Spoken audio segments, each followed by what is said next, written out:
Bangladesh bank বাংলাদেশের কেন্দ্রীয় ব্যাংকের নাম বাংলাদেশ ব্যাংক। পূর্ব নাম ছিল স্টেট ব্যাংক অব পাকিস্তান। প্রতিষ্ঠিত হয় 1971 সালের 16 ডিসেম্বর। প্রশিক্ষণ একাডেমি অবস্থিত মিরপুরে। সদর দপ্তর ঢাকার মতিঝিলে। গভর্নরের মেয়াদকাল থেকে 4 বছর। প্রথম গভর্নর এএনএম হামিদুল্লাহ। গভর্নর নিয়োগ দেন রাষ্ট্রপতি। ব্যাংক নোটে যার স্বাক্ষর থাকে গভর্নরের। পরিচালনা পর্ষদের সদস্য 9 জন, একজন চেয়ারম্যান ও 8 জন পরিচালক। হেড অফিস বাংলাদেশ ব্যাংকের শাখা 10টি। অন্যান্য ব্যাংক উপমহাদেশে ব্যাংক ব্যবস্থা চালু হয় মুঘল আমলে চালু হয়েছিল। বাংলাদেশের বৃহত্তম বাণিজ্যিক ব্যাংক সোনালী ব্যাংক লিমিটেড। বাংলাদেশের প্রথম বেসরকারি ব্যাংক হলো আরব বাংলাদেশ, যা বর্তমান নাম হলো এবি ব্যাংক লিমিটেড। এবং বীমা ভারতীয় উপমহাদেশে প্রথম বীমা কোম্পানি চালু হয় 1928 সালে। বাংলাদেশের বীমা প্রতিষ্ঠার পথিকৃৎ হলো ক্ষুদা বক্স।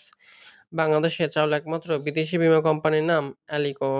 বীমা অধিদপ্তরের বর্তমান নাম বীমা নিয়ন্ত্রক কর্তৃপক্ষ।